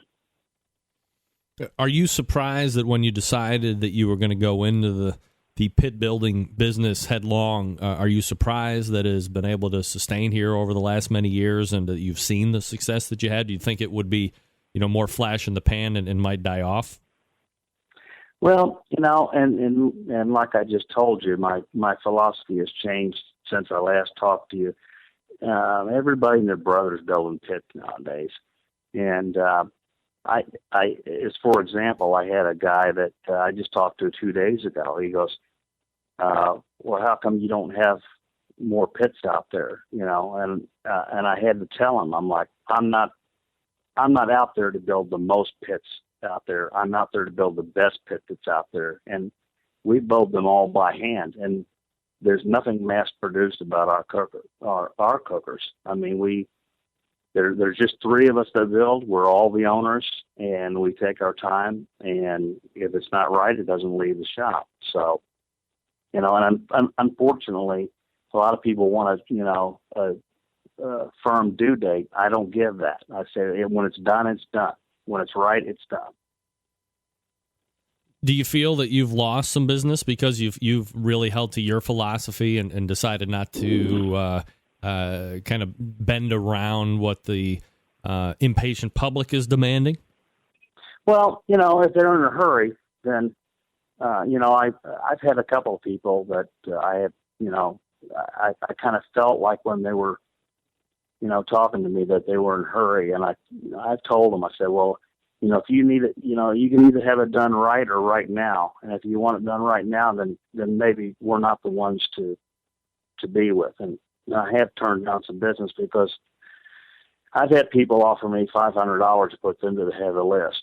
And I'm like, no, you're not any more important than the guy that's on first of the list. So I'm not going to do that. That's not the way we do business. Jay, back when I kind of first found you and we had talked, there was certainly a lot of offset style pits.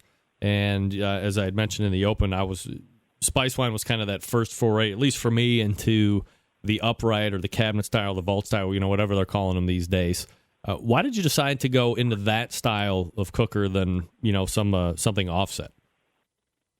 I'm sorry. What was the question again? The question was, when I had first heard about you, I mean, certainly there was a number of offset pit builders that were out there, but I hadn't really been introduced to the cabinet style cookers up until I had kind of seen you and a few others. So when you're getting into the pit building business, why do you go with a cabinet style versus trying to build another offset style cooker? Well, apples and oranges. It's what I wanted to do. With the offsets, that's a whole different style of cooking in itself. I can't imagine. I don't think that there is an offset that's totally insulated like a cabinet style would be. So I'm not really sure.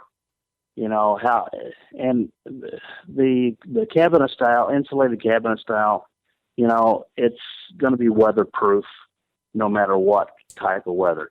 The offsets, if the firebox is out there, it's not insulated. And I don't know, there may be something that's out there insulated. I don't know. I just choose not to do that.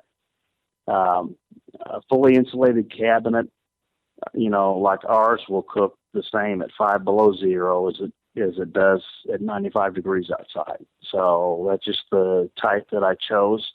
It's easy to maintain.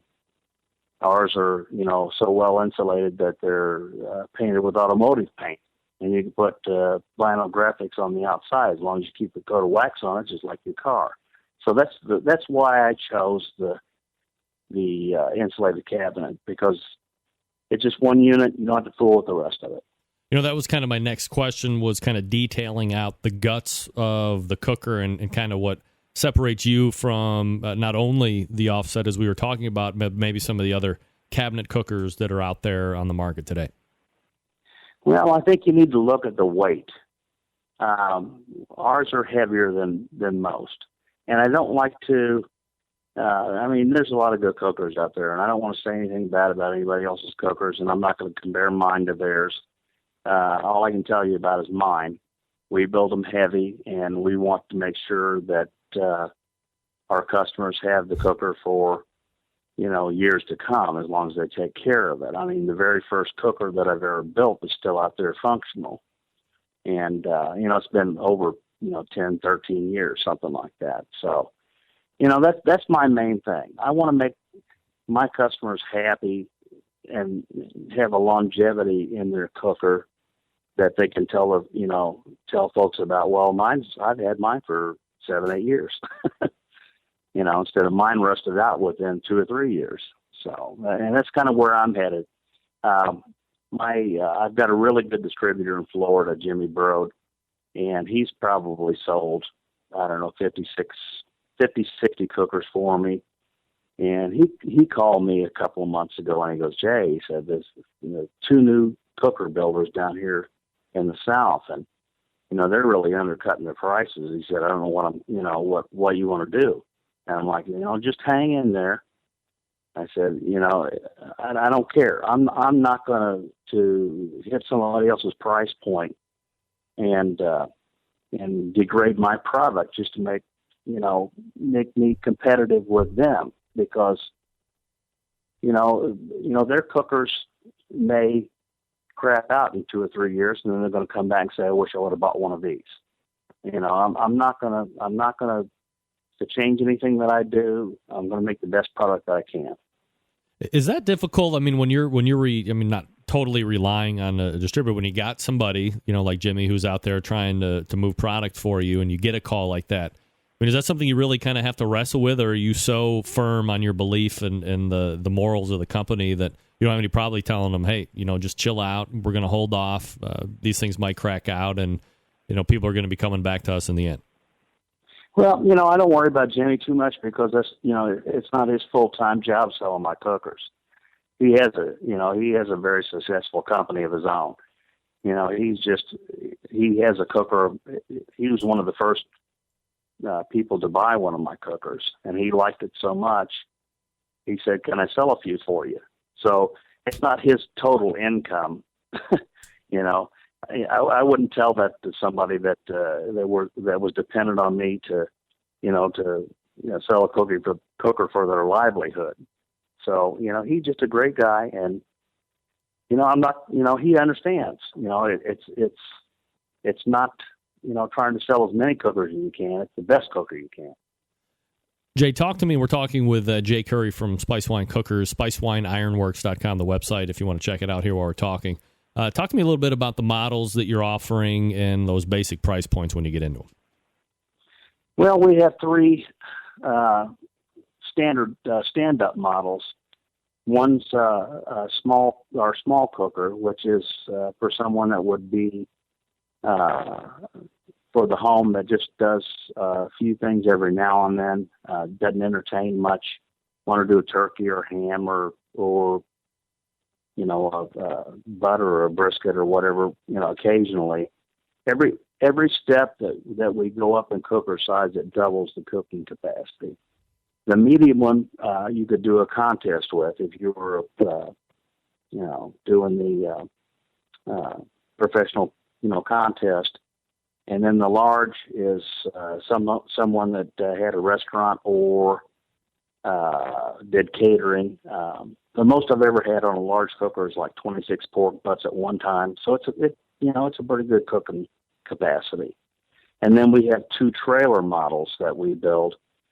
And the single axle is a large on a trailer, and then the double axle is 2 large, the capacity of 2 larges on a trailer. And that would be for somebody who, does a lot of catering or, whatever.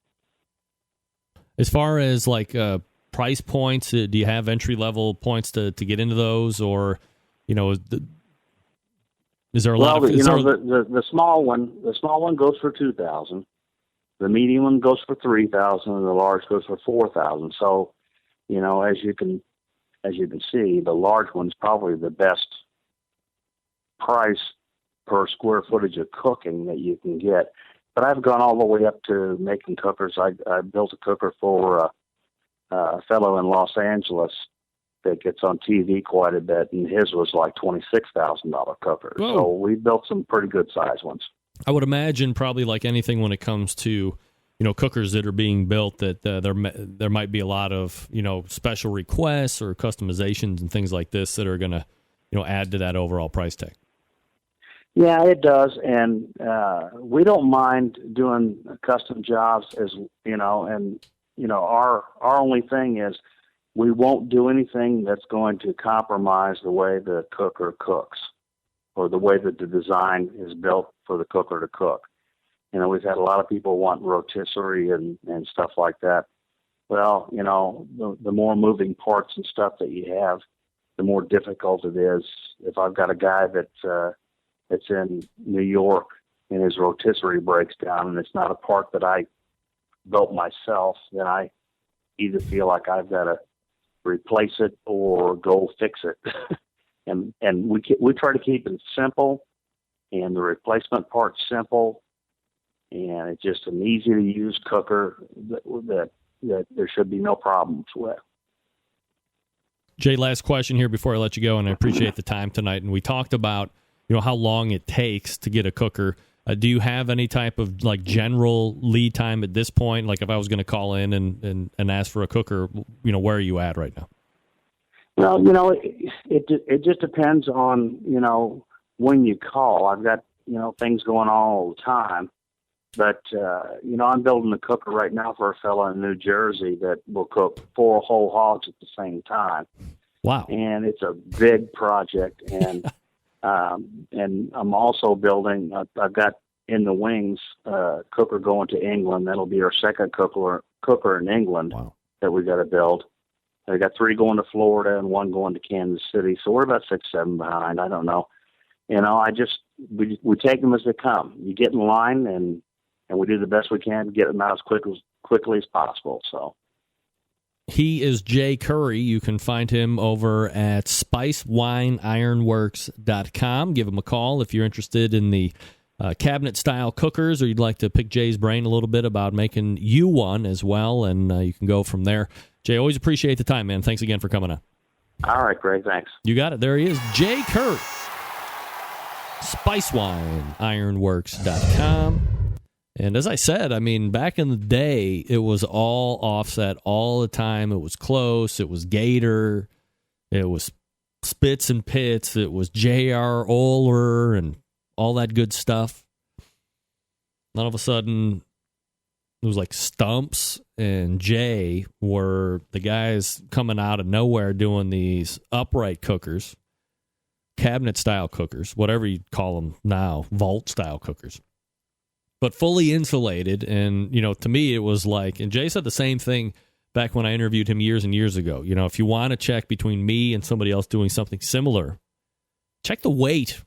Check the fact that it's insulated, and as he said, it's going to cook the same way 50 degrees below zero as it will be at 105 degrees Fahrenheit. And it's so well insulated. You put on automobile paint, vinyl graphics, and if you keep it upright with the wax, it'll just stay right on there. I mean, it looks great.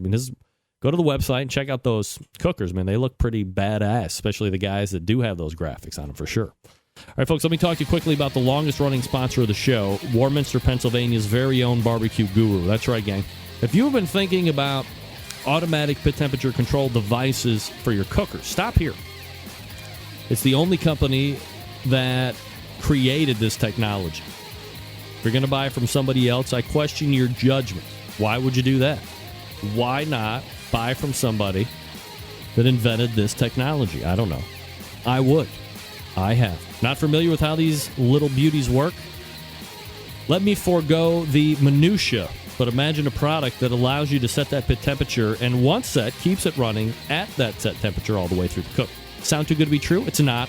It's real life. You can take advantage of this technology today. Maybe you're a busy working professional. Perhaps you are constantly on the run with kids. You're doing errands. Quite frankly, you just don't have the time to sit around and tend those pit temperatures. The Guru allows you to throw on a pork butt or a brisket or a couple slabs of ribs. You're off to do whatever it is you need to get done, and the Guru maintains that pit temperature you set it at. You can get the CyberQ Wi-Fi. We're talking about Wi-Fi technology previous with Peter Gabriel from iGrill.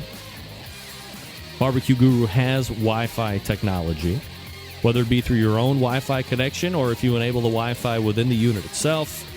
You can download the app. Now you can go ahead and control pit temperatures, monitor pit temperatures right from your phone, your tablet, netbook, laptop. You got an internet connection and the ability to check, you can do it. If you're in the market for a cooker, look no further than the Onyx Oven. The Onyx Oven has been winning on the competition circuit as well as in backyards all over the country. And if I am not mistaken, Bob Trudnak over on social media has shown the Onyx Oven 2. I'm sure we'll be talking about that shortly. And whether it's the 1 or the 2, it's going to work seamlessly with all of the Guru temperature control devices. Do yourself a favor. Head on over to the Guru and check out all their products. If you have any questions about what to order, call them. 800-288-GURU. They will make sure you're outfitted with exactly what you need to get you right out of the box. 800-288-GURU or thebbqguru.com. The Barbecue Guru is a breakthrough in barbecue technology. All right, open segment coming up. If you want to jump in, it's your time. 216-220-0966. Greg at thebbqcentralshow.com. I got things to talk about as well. Things that might blow your very mind. What are they? I'm not going to tell you. But we'll talk about them right after this. More Barbecue Central Show on the way. Hang on.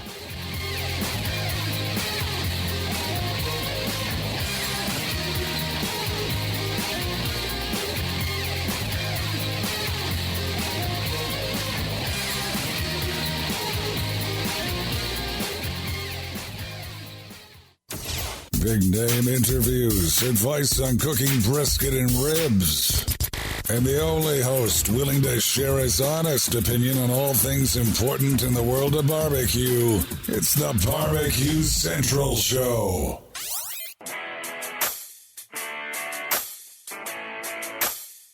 Who would have thought this music thing was going to go this far? I never asked for this. I never asked for this fast living, the women, the whiskey, craziness. All right, welcome back. 216-220-0966. Greg at thebbqcentralshow.com. Oh, cripes. I got to read them.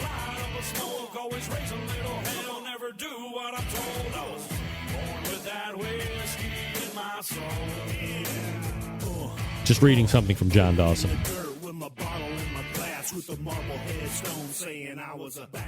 All right, if you want to jump in, it's an open segment. More than happy to have you. Thanks to Jay Curry from Spice Wine Cookers for joining me this past segment as we roll through Pit Builders week after week after week to let you know what they are up to. Spice Wine Cookers, again, is Jay's product. Spice Wine, S-P-I-C-E wine, like the drink. SpiceWineIronworks.com if you've never heard of them. Hopefully Jay has lent some insight to his particular thing. This portion of the Barbecue Central Show is brought to you by Man Great, the newest sponsor. The newest sponsor of the show, Man Great. Made right here in the good old US of A. Restaurants and pros use cast iron for a reason. Even heat conduction, retention with no hot spots. Man Great's patented design traps and evaporates oils and fats, resulting in reduced flare-ups and perfect sear marks each and every time. Here's the deal for you folks, because Man Great wants you to take advantage of it right today. Use code BBQCEN at checkout, BBQCEN, for 25% off your purchase at mangreat.com. Grill like a pro with Man Great. All right, for crying out loud? All right, we go to area code 407. Name and where you're calling from. Yeah, this is Matt with Shamrockin', buddy. Hey, Matt, how are you, bud? Hey, yeah, I'm kind of confused right now. I'm going through this weekend after like the third weekend of cooking for different people and stuff like that. I don't understand how people think we can cook on any grill we've never seen before and just handle this. I got a buddy who just spent $1,000 on a Traeger, never cooked on a pellet grill. He goes, come down and cook my family's barbecue for me. Yeah, but it's a pellet grill, right? I've never used a pellet grill before. Just turn it on, dude. You're ready to go. You got it. What you do got I use this. For flavor? The wood pellets produce the flavor, right? Yeah, but I know what to do with a charcoal and wood mix. No clue how to get that on the pellets. It's to me, you look at it, tantrophy. Did you say tantrophy? Hamster. Hamster feet. Yeah, okay, I got you. Sorry. Phone connection. Matt, very easy. I have two pellet grills in my backyard. Neither are a Traeger for reasons that I will not get into. However, they all work on a similar philosophy. So, as you know, pellets are simply pressurized and extruded sawdust in various forms. Now, some pellets will come in all flavor wood. And then you have other manufacturers, for instance, Barbecuer's Delight wood pellets, who do like 2/3 of oak, because oak burns at a higher BTU, so it gives you that fire.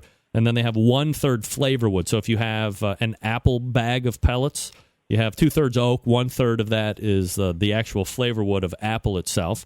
And, there's benefits to pellet cookers. You're going to go turn that Traeger on, and you're going to set it at the temperature you want, and it's going to provide a nice, clean, burning smoke. Now, I mean, if you're looking for a heavily laden smoke flavor, as Josh Carey even said last week on the show from Yoder Smokers, you're not going to get a huge smoke flavor unless you're going to try and do like some attempt, turning it on I don't know what the controls look like on your buddy's grill, but if there's like a smoke mode, or if you just keep it all the way down at the very bottom, lowest temperature setting, you can probably put a decent amount of smoke on it. But in the end, pellets give a much more mild smoke flavor. So if you're just looking to go and smoke their mouth out, it's not going to happen on that Traeger. And if that's what they're looking for... So the pellets themselves are mixed, like the actual compressed pellet itself is mixed. I don't actually mix in, like, I don't grab one. No. The only thing you can use in that Traeger or any other pellet grill is food-grade wood pellets only. You're not going to mix anything else in that. Now, No. What I'm saying is the actual pellet itself. Like, I don't mix in. Like, I don't grab a handful from the apple bag and then a handful from the oak. Yeah, I mean, you can totally do that if you want. A lot of people will, do 50-50 cherry and pecan or apple and cherry or apple and grape or, whatever you want. You can mix pellets, no problem. Just don't put charcoal in there because you're going to have an issue on the feeder, absolutely. of course. Yeah, but here's the second thing. Yeah. This guy comes at me and goes, come down here and just smoke for my family. I'm like, dude, I got probably a $500 competition basket that comes with sauces and rubs and everything. He's like, oh, just come down here and take care of it. I'm like, you don't understand. I have to bring all of this with me. And that's one thing I don't understand. That everyone looks at us and go, oh, it's just barbecuing. You can just show up and take care of it. I'm like, you guys are out of your minds. He's gonna pay you, right? Actually, it's his house we're going to get for him, so that's his payment. So that's one thing. Tell him he needs to, backhand you with about, $150. Yeah, he's better be taking me out Friday and Saturday night, but he's getting some of your buddies' stuff. He's getting everything out of Whiskey Band Barbecue Supply, and I'll go ahead and plug some of your other buddies for you with Elter, Butcher's Barbecue, and all the other suppliers. Nice. And a great sponsor of your show. He's got a bunch of that stuff coming down with him, and he just doesn't realize it. And that's the one thing I hate about this thing is I know how all of us feel. Everyone goes, hey, just show up and barbecue for me. Like, yeah, you're the man. No clue what it takes. You're the barbecue guy, right? Apparently I am. It's like Spider-Man. Our blessing is our curse. Absolutely. Sorry. Hey, appreciate you taking my phone call, man, but I really appreciate you explaining this fellow out for me. Yeah, you got it. There he is. Thanks for calling in, buddy boy. Good luck with that cook. Tell your friend to bone out some cash. I mean, come on, man. Come on, man. Hook Matt up. So here's a story. You're not going to believe it. I guarantee you're not going to believe it. Pardon me. This I found on, originally came to, I think I've mentioned this before. I have on the Googles a alert that shows up. No, I don't want this to play. I don't want it to play. It's going to ruin everything. I have an alert set up from Google to alert me on things that are barbecue related. Okay? And it comes like 9 o'clock every morning or, whatever the hell it is.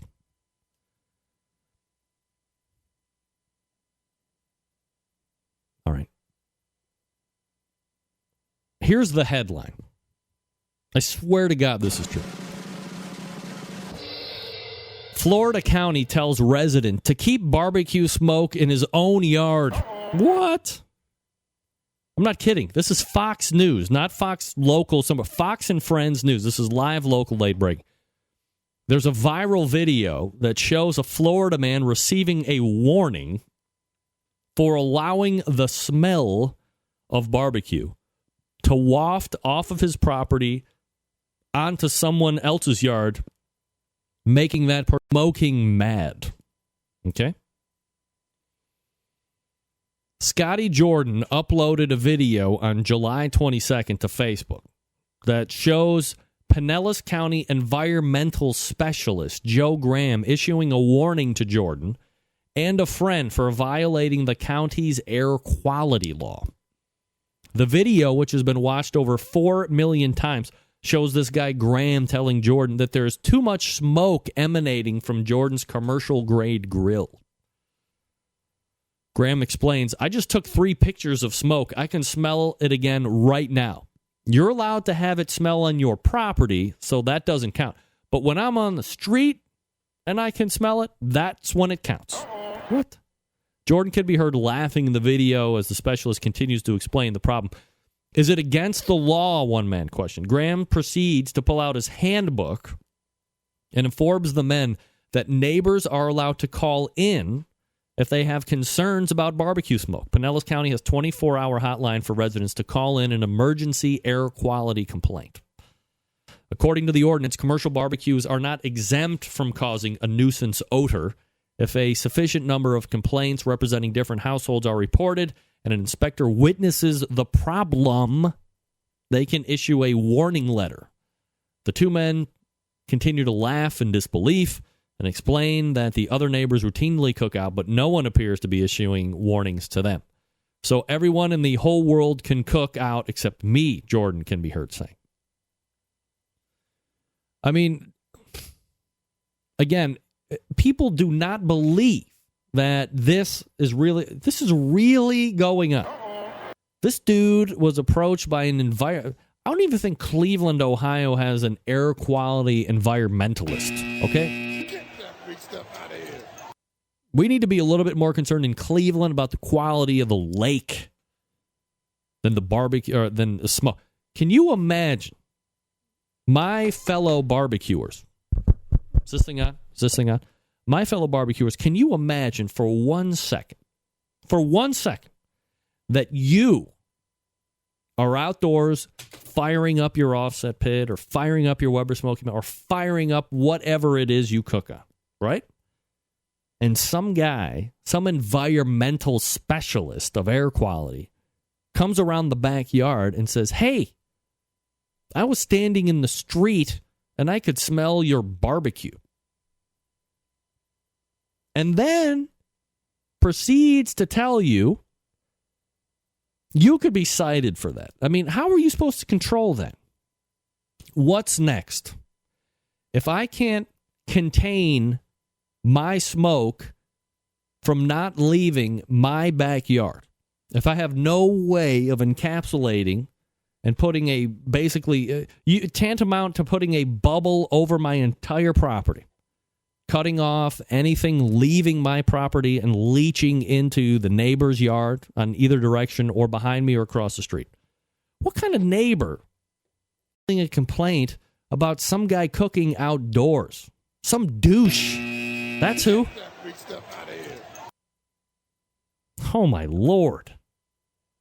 I mean, this is insane. This is in Florida, by the way. I don't know if it's necessarily a barbecue mecca, but I mean, if it's happening in Florida, it can happen anywhere. And it's happening in Austin, Texas as well. Patrick Paquette joins the show. Patrick, how are you, buddy? Absolutely, Greg. What's how up? you doing? I don't know how I'm doing. I'm flabbergasted. This story that you're telling, yes, this is not the first time. In Florida or in general? In general. Where is this going on? Can I give you an urban legend? Yes.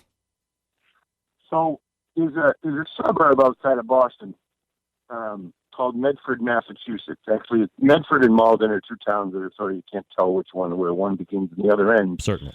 But so there's this suburb years ago. There's a couple of buddies who were barbecuing a lot in the backyard.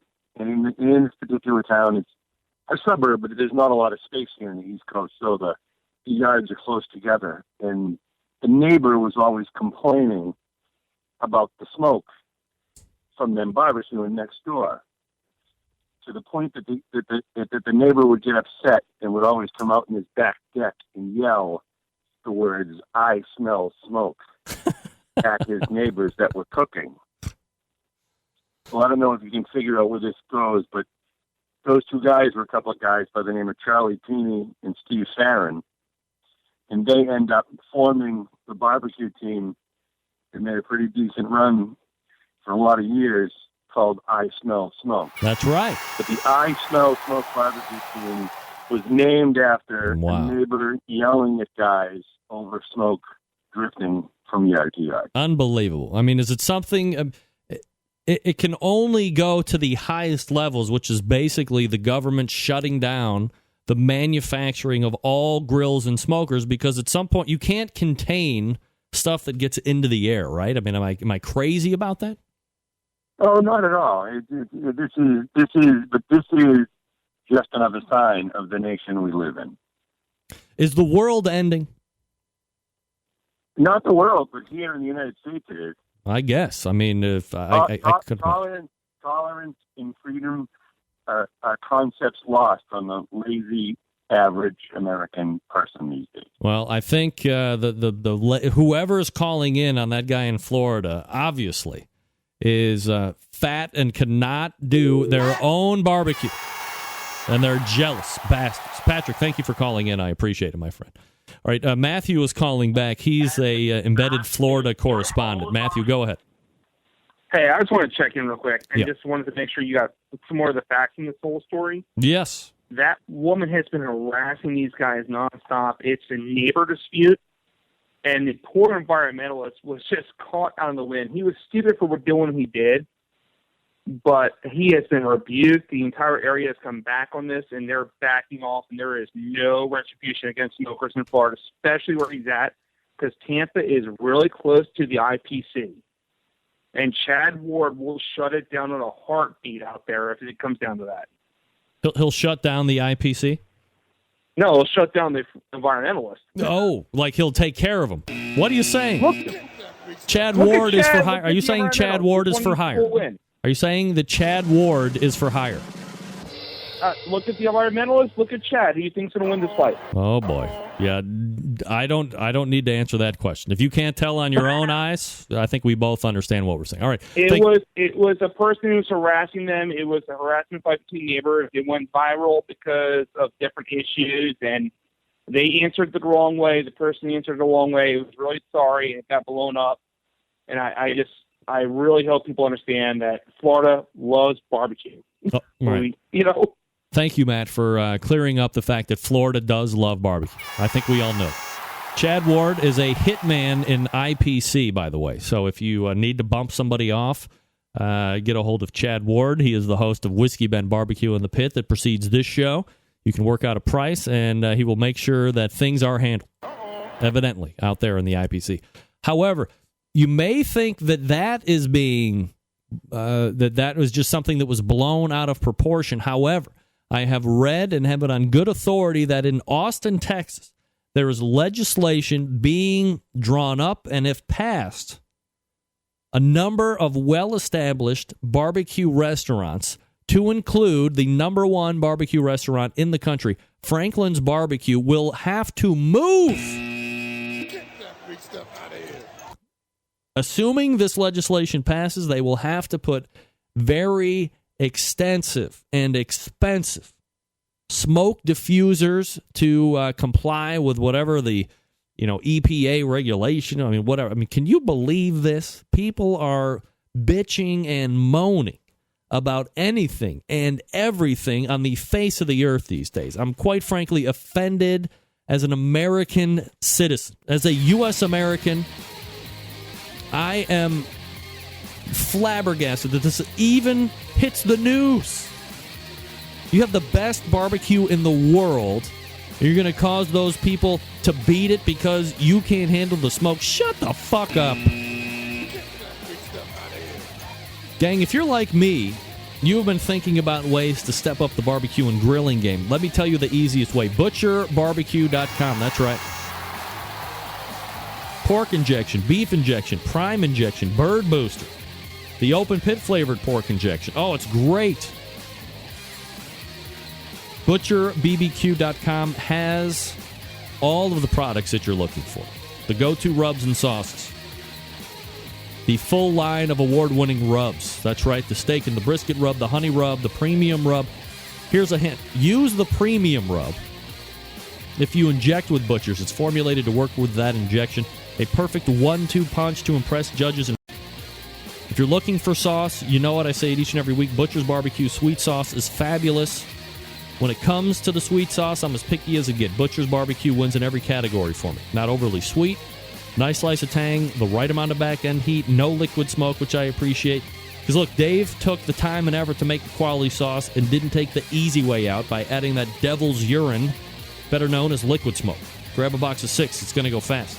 Don't worry about breaking the bank when it comes to shipping either, for crying out loud. Items totaling up to $55 ship for $8.50. Between $55 and $200 ship for $9.75. Anything over $200 ships for free. I give you the same advice each and every week. Do yourself a favor and buy at least $201 worth of stuff because it ships for free. Save on the shipping cost. Come on. It's like if you're going to be buying from iGrill or ManGrate, use the promo codes, buy extra because you're saving. Same thing with Dave's free shipping. And if you've bought somebody else's commercial injection and you think it sucks, instead of just throwing it out, go to ButcherBBQ.com, go to the trade-in link, print the label off, send it over to Dave. Tell him what you would like of his product in replacement. He's going to send you that amount back of Bird Booster or Prime Injection or Beef Injection or Pork Injection, all that good stuff. It works. He's the man. Head on over to ButcherBBQ.com. Stock up right now. ButcherBBQ.com. Always trust your butcher. We're back to wrap it up right after this. Stick around. We'll be right back. Get in the smoke. Call 877-448-0433 to get on the air. Now, here's your host, Greg Rempe. All right. Thank you for coming back with me here as we get ready to wrap it up here, which we're going to do expeditiously. All the way back in the first hour, we talked with Peter Gabriel from iGrill. Don't forget, you can use promo code BBQ Central. Sorry, Central. Only Central for 15% off your order. iDevicesinc.com. Then we talked with Stan Hayes from Operation Barbecue Relief, operationbbqrelief.org if you want to make a donation there or sign up. When we have more information from Stan, we'll make sure we get that to you as well for signing up for that monthly installment so they can count on some stuff coming in each and every month from the people that support Operation Barbecue Relief. And then at 10:14, we talked with Jay Curry from Spice Wine Cookers, SpiceWineIronworks.com, his website. We wrapped it up talking about insane but real barbecue news stories because people are complaining about smoke and the smelling of barbecue in their very neighborhoods, and evidently it's quite a problem. September 11th, 2001, I will never forget until next Tuesday at 9 p.m. Eastern Standard Time. This is your program host and proud U.S. American, Greg Rempe. Good night now.